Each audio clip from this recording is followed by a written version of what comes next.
আসসালামু আলাইকুম ওয়া রাহমাতুল্লাহি ওয়া বারাকাতুহু। ফাতেমা নূরের আলো চ্যানেলে আপনাদের সবাইকে আন্তরিক স্বাগতম। তুমি জানো কি বাংলাদেশে যে ঘরগুলো ভোরে আজানের আওয়াজে ওঠে সেই ঘরগুলো সারাদিন আশীর্বাদ পায়, আর যে ঘরগুলো দুপুরবেলা পর্যন্ত ওঠে না সেই ঘরগুলো সারাদিন সমস্যায় থাকে। কিন্তু এই আশীর্বাদের পিছনে আসল রহস্য কি? সেই রহস্য একটা মেয়েদের দৈনন্দিন রুজির মধ্যে লুকানো। আজকের ভিডিওতে আমি তোমাদের সাথে এমন এক আদর্শ মেয়ের 24 ঘন্টার রুটিন শেয়ার করব, যা একজন বাংলাদেশি মুসলিম মেয়েকে তার ঘরে বরকত আনতে সাহায্য করবে। তবে একটা শর্ত আছে, পুরো ভিডিওটি শেষ পর্যন্ত দেখতে হবে, কারণ এই প্রতিটা ঘন্টার গল্পে লুকিয়ে আছে এক বিশ্ব বদলে দেওয়ার মতো রহস্য। একজন আদর্শ নারীর দিন শুরু হয় পৃথিবী যখন গভীর রাতে ঘুমিয়ে পড়ে, ঠিক ভোরের 1 ঘন্টা আগে, যখন ঘড়ির কাঁটা নির্দেশনা 3টে বা 3:30 হয়। সে জেগে ওঠে কেন? কারণ মহান আল্লাহ বলেছেন তারা রাতে অল্প কিছুক্ষণ ঘুমায় এবং ভোরে ক্ষমা প্রার্থনা করে। সূরা আজ-জারিয়াত 17-18। আমরা যারা গভীর ঘুমে ডুবে থাকি, একজন আদর্শ মহিলা উঠে উজু করে, তারপর নামাজখানায় দাঁড়িয়ে সেই নিস্তবতা আর একাকিত্বে তার রবের সঙ্গে কথা বলে।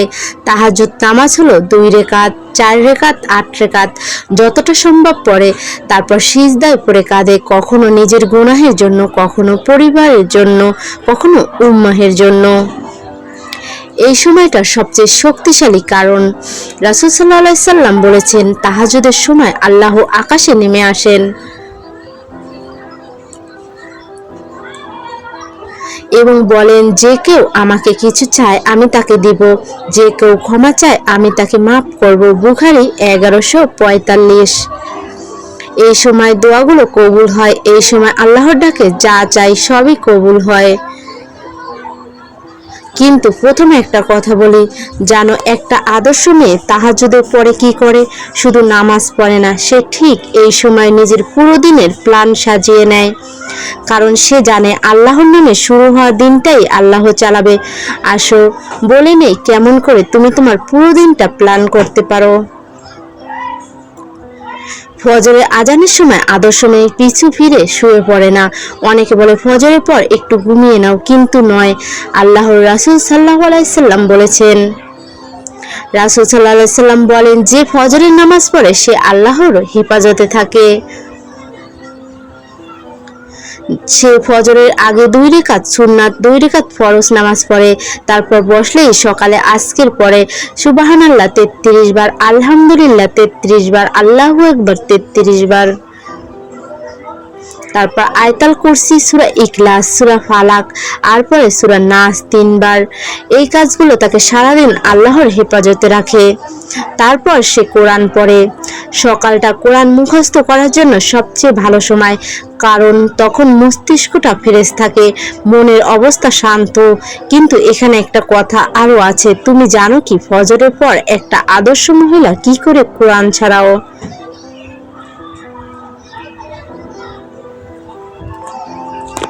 সে শুধু পড়ে না, সে তার পুরো পরিবারকে জাগিয়ে তোলে, তার স্বামীকে, তার সন্তানদের। কারণ সে জানে পরিবারের প্রথম মাদ্রাসাই মা নিজেই। আর মা যখন প্রথম শব্দ হিসেবে কোরআনের আয়াত মুখ দিয়ে বলেন, তখন সেই আলোর কোরআনের শিশুর জীবনে দ্রুত ছড়ায়। সকালের গোসল, নাস্তা আর পরিবারকে নিয়েও 5টা থেকে 7:30 পর্যন্ত সময় সূর্য উঠতে শুরু করছে। একজন আদর্শ মহিলা গোসল করতে যায়, পবিত্রতা অর্জন করে। এটা ইসলামের একটা অংশ। নবী মুহাম্মদ সাল্লাল্লাহু আলাইহি সাল্লাম বলেছেন, সততা বিশ্বাসের অর্ধেক। তারপর সে রান্নাঘরে যায় এবং সকালে নাস্তা তৈরি করে। কিন্তু এটা কোনো সাধারণ নাস্তা না। সে জানে নবী মুহাম্মদ সাল্লাল্লাহু আলাইহি সাল্লাম রোজা খুলতেন খেজুর আর পানি থেকে। সে জানে মসজিদের খাবার আল্লাহর বরকত। সে পুরো পরিবারকে একসাথে বসায়, খাওয়ায়, হাসে। আর এই সময় একটা কথা মনে রাখে, খাওয়ার আগে আর পরে সে ডান হাত দিয়ে প্রার্থনা করে, খাওয়ার সময় আর খাওয়ার পরে আলহামদুলিল্লাহ বলে। সে তার ছেলে মেয়েদের স্কুলের প্রস্তুতি দেখে তারা ঠিকমতো পড়াশোনা করছে কিনা। আর তাদের মুখে হাসি ফোটার কারণ একটা আদর্শ নারী জানে শিশুর মুখে হাসি স্বর্গের দরজা। কিন্তু এখানে তৃতীয়টা হলো, জানো একটা আদর্শ নারী তার সন্তানদের স্কুলে পাঠানোর আগে কি করে? চলো দেখি স্কুলে পাঠানোর আগে কি করতে হয়। স্কুলে পাঠানোর আগে সে তাদের মাথায় চুমু দেয় আর বলে, তোমাদের আল্লাহ তোমার সঙ্গে থাকুন। আর এটা শুনে ছেলেটা জানে তার মা তার জন্য দোয়া করেছেন, আর মায়ের দোয়া কখনো বিফলে যায় না। সকাল 7টা থেকে 10টা পর্যন্ত 3টা ঘন্টা একটা আদর্শ মেয়ের জীবনের সবচেয়ে গুরুত্বপূর্ণ সময়। কেন? কারণ এই সময় সে তার সংসারে কাজ শেষ করে। যদি সে গৃহিণী হয় তাহলে ঘরের কাজ তাড়াতাড়ি করে, যদি চাকরিজীবী হয় তাহলে অফিসের কাজে প্ল্যান করে, যদি ব্যবসায়ী হয় তাহলে তার ব্যবসার ফলাফল দেখে। কিন্তু এই কাজের মাঝেও সে আল্লাহকে ভুলে যায় না। সব কাজের শুরুতে সে বিসমিল্লাহ বলে আর কাজ শেষ হলে আলহামদুলিল্লাহ বলে। তিনি কাজের মাঝে তাসবিহ পড়েন। আর একটা আদর্শ মেয়ে যা করে সেটা হলো, নারীরা কখনো অলস হয়ে সময় নষ্ট করে না। নবী মুহাম্মদ সাল্লাল্লাহু আলাইহি সাল্লাম বলেছেন, অনেকেই 2টা অপূর্ণ সম্পদ নিয়ে ভুল বোঝাবুঝি করে, সুন্দর স্বাস্থ্য আর ফ্রি সময়। তিনি জানেন সময় জীবন, সময় মানে জীবন। তাই সে প্রতিটা মুহূর্তকে কাজে লাগায়, বাড়ি পরিষ্কার করে, কাপড় ধোয়া, রান্না করে, সবকিছু নিয়ম করে ঠিকভাবে করে। আর এখানে চতুর্থটা হলো, জানো আদর্শ নারী বাড়ি পরিষ্কার করার সময় কি চিন্তা করে? সে মনে করে, আমি বাড়ি পরিষ্কার করা আল্লাহর জন্য, কারণ আল্লাহর রহমত বেশি নেমে আসে পরিষ্কার বাড়িতে। আর এই চিন্তা তার গৃহকর্মকে ইবাদতে পরিণত করে। দুপুরের নামাজ, দুপুরের সময় 10টা থেকে 12টা 30, 10টা থেকে 12টা, এই সময় একজন আদর্শ নারী তার ব্যক্তিগত সময় কাটায়। মাঝে মাঝে একটু পড়াশোনা করে, মাঝে মাঝে নতুন কোনো বিষয় শিখে বা একটু বিশ্রাম নেয়। কিন্তু বিশ্রাম মানে শুয়ে সময় নষ্ট করা নয়, বিশ্রাম মানে মনে আর দেহে পরের কাজের জন্য প্রস্তুতি নেয়া। আর ঠিক 12টায় জোহরের আজান হয়। একজন আদর্শ নারী তখন তার সব কাজ ছেড়ে রেখে নামাজের জন্য প্রস্তুতি নেয়, কারণ সে জানে নামাজ হলো বিশ্বাসী ব্যক্তির উত্থান। আল্লাহর রাসূল সাল্লাল্লাহু আলাইহি সাল্লাম বলেছেন, নামাজ দিনে রাতে সবচেয়ে উত্তম ইবাদত। সে জোহরের নামাজ পড়ে তারপর একটু বিশ্রাম নেয়, কিন্তু এই বিশ্রামের সময় আল্লাহকে স্মরণ করে, কোরআনের কিছু আয়াত পড়ে, হাদিসের কিছু অংশ পড়ে।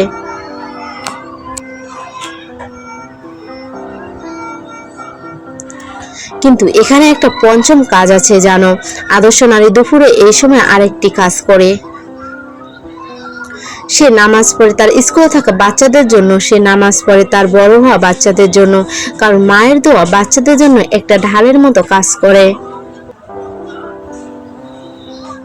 বিকাল 3টায় আজানের সময় হয়। একজন আদর্শ নারী আবার নামাজের জন্য সাজগোজ করে। আসর নামাজ, রাসূল সাল্লাল্লাহু আলাইহি সাল্লাম বলেছেন, যে আসর নামাজ ছেড়ে দেয় তার আমল নষ্ট হয়ে যায়। বুখারী 553। আসরের পরে একজন আদর্শ নারী তার পরিবারকে অন্য সময় দেয়।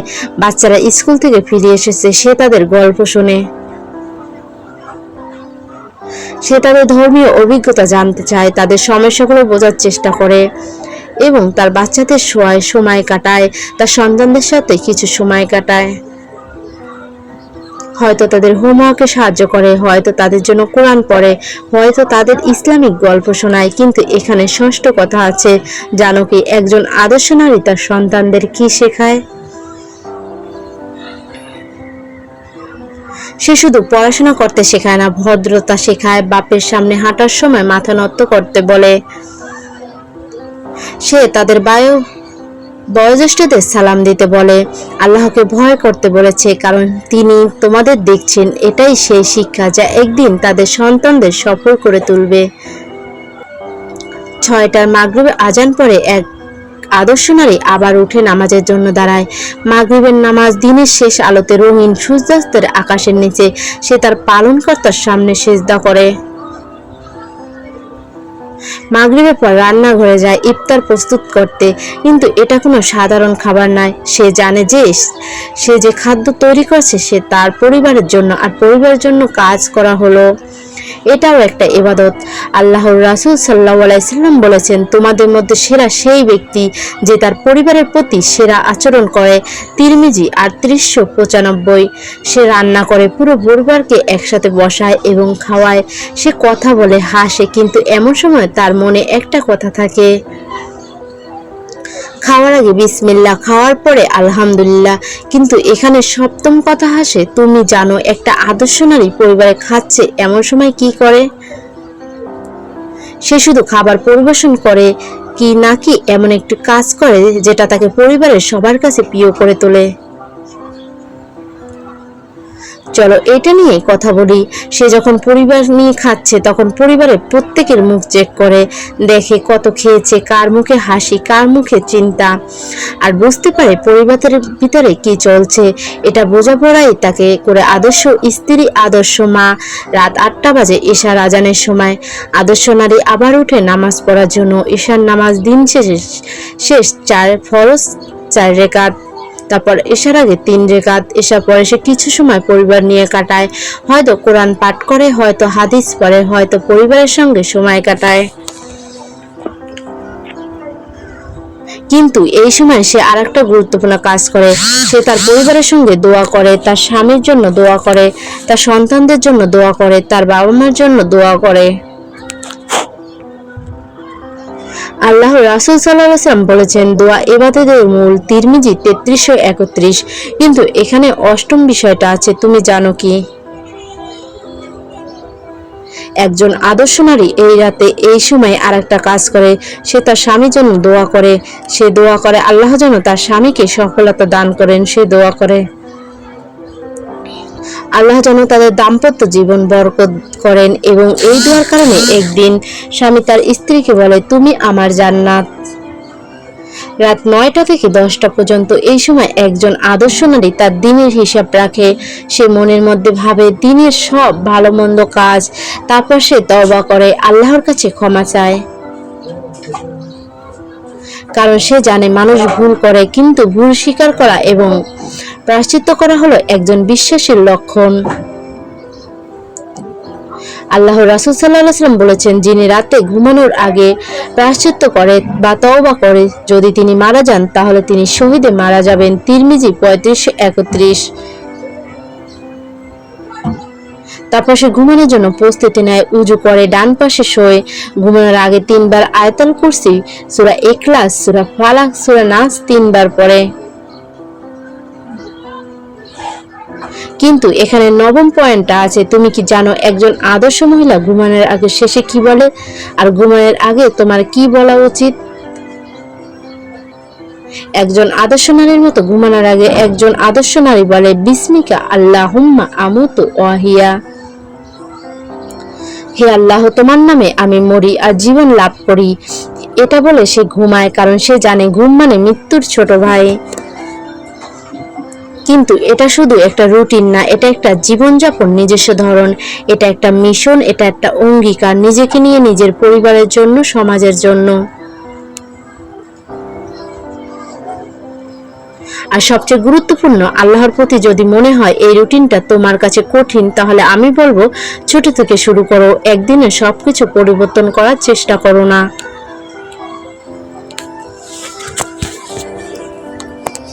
প্রথমে ফজরের নামাজ ঠিক মতো পড়ো, এরপর ধীরে ধীরে আরো কাজ যোগ করো, কারণ রাসূল সাল্লাল্লাহু আলাইহি সাল্লামের আলোচনা অনুযায়ী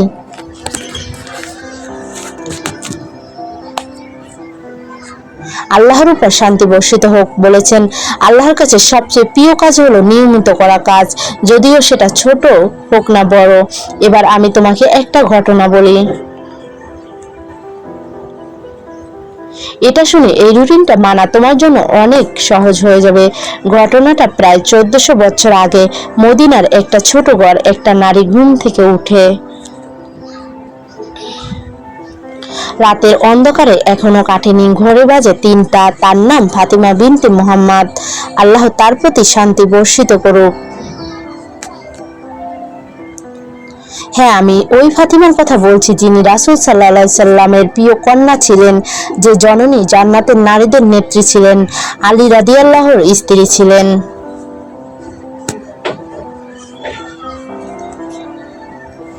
তারপর মাথা নত করে সেজদায় পড়লেন, কাঁদলেন, নিজের গুনাহগুলোর জন্য কেঁদে কেঁদে ফেললেন, তার পরিবারের জন্য কেঁদে কেঁদে ফেললেন, তার উম্মাহের জন্য কেঁদে কেঁদে ফেললেন। তারপর হাত তুললেন, দোয়া করলেন, হে আল্লাহ, আমার বাবাকে রক্ষা করো, হে আল্লাহ, আমার স্বামীর শক্তি দাও, হে আল্লাহ, আমার বাচ্চাদের সঠিক পথে রাখো। নামাজ পড়ার পরে সে কিছুক্ষণ বসে দৈনন্দিন কাজগুলো ঠিক করলো, কোন কাজ আগে করবে আর কোন কাজ পরে করবে সেগুলো ঠিক করলো।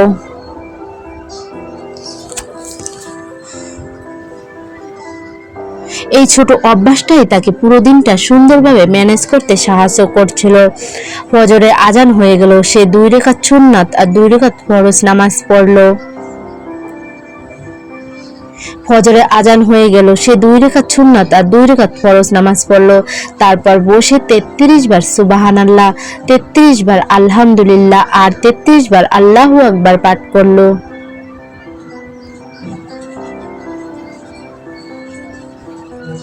তারপর আয়াতুল কুরসি, সূরা ইখলাস, সূরা ফালাক, সূরা নাস পাঠ করলো। এরপর কোরআন পাঠ শুরু করলো। এই সকালবেলার সময়টা, কারণ সে জানে শরীরকে সুস্থ রাখার জন্য পর্যাপ্ত ঘুম প্রয়োজন, কিন্তু তার ঘুম কোনো সাধারণ ঘুম নয়, তার ঘুম একটা আমানত। কারণ রাসূল সাল্লাল্লাহু আলাইহি সাল্লাম বলেছেন, যখন তোমাদের মধ্যে কে ঘুমায় তখন তার রূহ আল্লাহর কাছে যায়, ঘুমে এসো আল্লাহকে মনে রাখে। কারণ সে জানে আল্লাহ তাকে ঘুমের মাঝেও দেখছে। আর ঠিক 3টায়, যখন পৃথিবী সবচেয়ে শূন্য হয়, যখন আকাশ সবচেয়ে পরিষ্কার থাকে, যখন আল্লাহর রহমত সবচেয়ে বেশি বর্ষিত হয়, তখন সে আবার তাহাজ্জুদে ওঠে এবং তার নতুন দিন শুরু হয় এই তাহাজ্জুদের নামাজ দিয়ে, তার জীবন শুরু হয় এই তাহাজ্জুদের নামাজ দিয়ে। তুমি তো শুনছো 24 ঘন্টার রুটিন, তুমি দেখেছো কেমনে একটা আদর্শ নারী তার জীবনের প্রতিটা মুহূর্ত আল্লাহর সন্তুষ্টির জন্য কাটায়।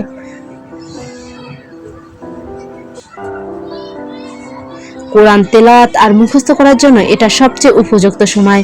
কিন্তু এখানে একটা খাস কথা আছে, তিনি শুধু নিজেই কোরআন পড়তেন না, হাসান আর হুসাইনকে জাগিয়ে তুলতেন, তাদের কপালে চুমু খেতেন এবং বলতেন, আল্লাহ তোমাদের সাথে থাকুক।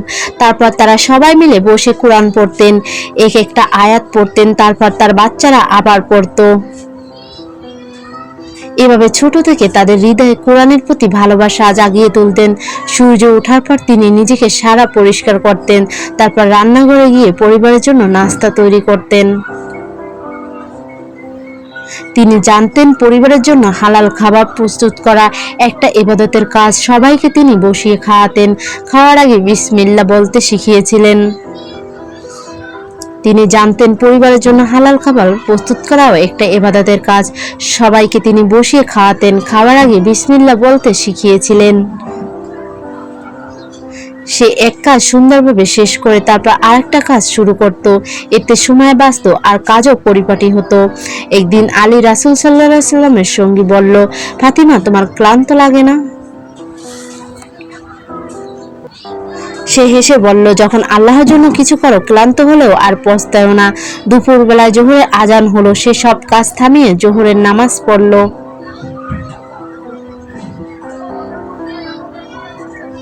তারপর কিছু সময় বিশ্রাম নিল। বিশ্রামের সময়ও সে আল্লাহকে স্মরণ করেছিল, কোরআনের কিছু আয়াত পড়েছিল আর তার সন্তানদের জন্য আন্তরিকভাবে দোয়া করেছিল। আসরের পর আজান ধরা পড়ল। ফাতিমা আবারও নামাজের জন্য প্রস্তুতি নিল। সে জানতো নামাজ হলো একজন বিশ্বাসীর সবচেয়ে বড় শক্তি। বিকেলের নামাজ পড়ার পর আবার পরিবারের জন্য সময় দিল। শিশুরা ফিরে এলো, সে তাদের ধর্মের গল্প শোনালো, পড়াশোনায় নজর দিল, হোমওয়ার্কে সাহায্য করলো। তারপর তাদের সঙ্গে বসে কোরআন পড়লো এবং ইসলামের সুন্দর গল্পগুলো শোনালো। তবে এখানে একটা চতুর্থ ব্যাপার আছে। সে শুধু পড়াশোনা শেখাতো না, শিষ্টাচারের নিয়ম শেখাতো। যেমন বড়দের আগে সালাম দাও, বাবা মার সঙ্গে ভদ্রভাবে কথা বলো, আর সবসময় মনে রেখো আল্লাহ তোমাকে দেখছেন। একদিন হাসান রাদিয়াল্লাহু জিজ্ঞেস করলো, মা তুমি আমাদের এত কিছু কেন শেখাচ্ছ? ফাতেমা রাদিয়াল্লাহু বললেন, বাবা তুমি আজ ছোট, তবে একদিন যখন বড় হবে তোমার চরিত্র হবে ইসলামের পরিচয় মানুষের কাছে। এই ছোট ছোট শিক্ষা একদিন তাদের মহান মানুষ বানিয়েছিল। সন্ধ্যা হলো এবং মাগরিবের আজান হয়ে গেল। সে আবার নামাজের জন্য উঠল। নামাজ শেষে সে রান্নাঘরে গেল।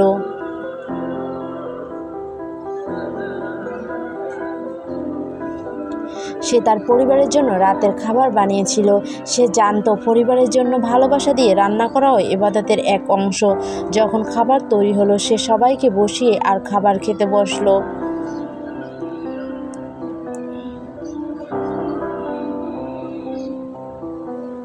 সবাই হেসে কথা বলল, তবু খাওয়ার সুন্নাহগুলো সে ভুলে যায়নি।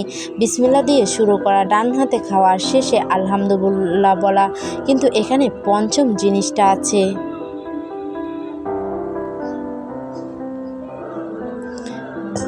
সে শুধু খাবার পরিবেশন করতো না, পরিবারের প্রত্যেক সদস্যের মুখের ভাব দেখে যে কেউ খুশি, যে কেউ চিন্তিত সে বুঝবার চেষ্টা করলো।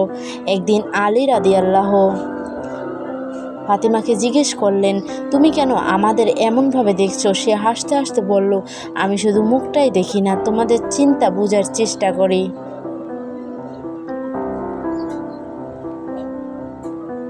একজন স্ত্রী তার স্বামীর মন পড়ে নিতে পারে, একজন মা তার সন্তানের মন বুঝে। এটাই ঘরের শান্তির বুনিয়াদ। রাত হয়ে গেছে, এশার আজান হলো।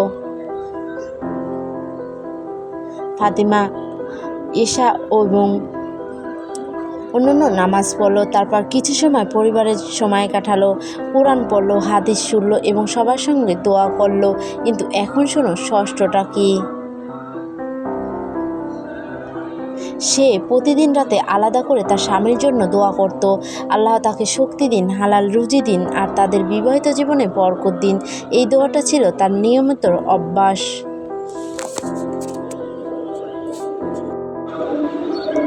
একদিন আলী রাদিয়াল্লাহুকে ফাতিমাকে জিজ্ঞেস করলেন, তুমি কেন আমার জন্য এত দোয়া করো? সে বলল, কারণ তুমি আমার স্বামী, আমার সাফল্য তোমার মঙ্গল উপর নির্ভর করে। দিনের শেষে ঘুমানোর আগে সে তার পুরো দিনটা খতিয়ে দেখত, নিজেকে জিজ্ঞেস করত কোনটা ভালো করেছিল, কোনটা ভুল ভাঙিয়েছিল।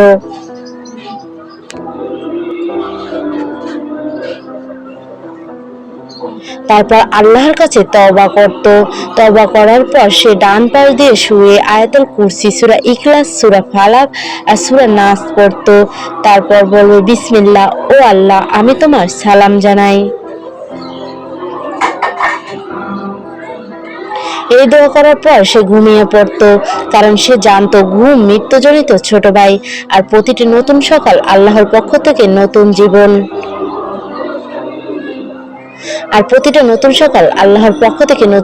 আর গভীর রাতে শেষে যখন চারিদিকে নিস্তব্ধ হয় তখনই আল্লাহ তার বান্দাদের উপর বিশেষ রহমত বর্ষণ করেন।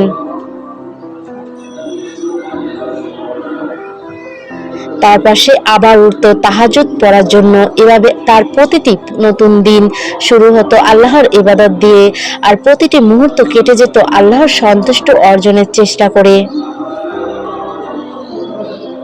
এভাবে তার প্রতিটি নতুন দিন শুরু হতো আল্লাহর ইবাদত দিয়ে, আর প্রতিটি মুহূর্ত কেটে যেত আল্লাহর সন্তুষ্ট অর্জনের চেষ্টা করে। তুমি ফাতিমা রাদিয়াল্লাহুর দৈনন্দিন জীবনযাপন শুনেছ, এটা শুধু একটা রুটিন নয়,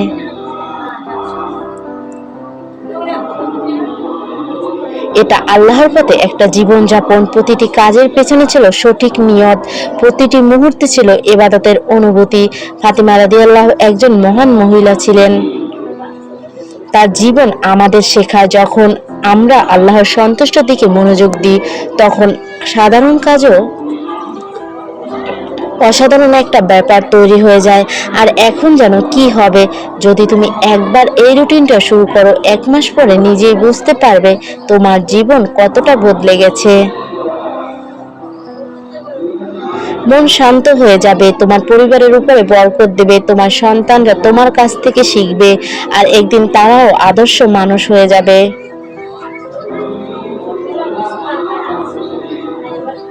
কিন্তু এই পরিবর্তন শুরু করতে হবে আজ থেকে, এই মুহূর্তে থেকে, কারণ রাসূল সাল্লাল্লাহু আলাইহি সাল্লাম বলেছেন, যদি কিয়ামত দিবস তোমার উপর এসে পড়ে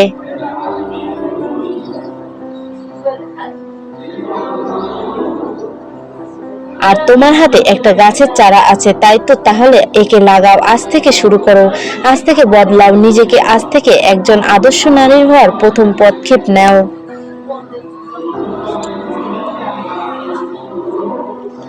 আর যদি তুমি চাও আরো ভিডিও দেখতে যেখানে বিস্তারিতভাবে বলা হবে নারীদের জীবন সুন্দর, সফল এবং আল্লাহর পছন্দনীয় করার উপায়গুলো, তাহলে আমাদের চ্যানেলের অন্য ভিডিওগুলো দেখো। সাবস্ক্রাইব করো আর ঘন্টার বিরতিটা অন রাখো, কারণ প্রতিটি ভিডিওতে আমরা এমন মূল্যবান বিষয় নিয়ে আসব যা তোমার জীবনটা সম্পূর্ণ বদলে দেবে। আল্লাহ সবাইকে আদর্শ নারী হওয়ার তৌফিক দান করুন, আমিন। আসসালামু আলাইকুম রাহমাতুল্লাহ। বন্ধুরা, আজকে পবিত্র জুমার দিন, সবাই আশা করি নামাজ পড়বেন, আল্লাহর কাছে দোয়া করবেন। আর নারীদের জন্য শুক্রবারে আমল নিয়ে আমার চ্যানেলে ভিডিও দেওয়া আছে, অবশ্যই ডিসক্রিপশন বক্সে আমি ভিডিওর লিংক দিয়ে দিব, আপনারা ভিডিওটা দেখে নেবেন। ইনশাআল্লাহ এই রুটিনটা আপনাদের জন্য অনেক কাজে লাগবে। ভালো থাকবেন, সুস্থ থাকবেন।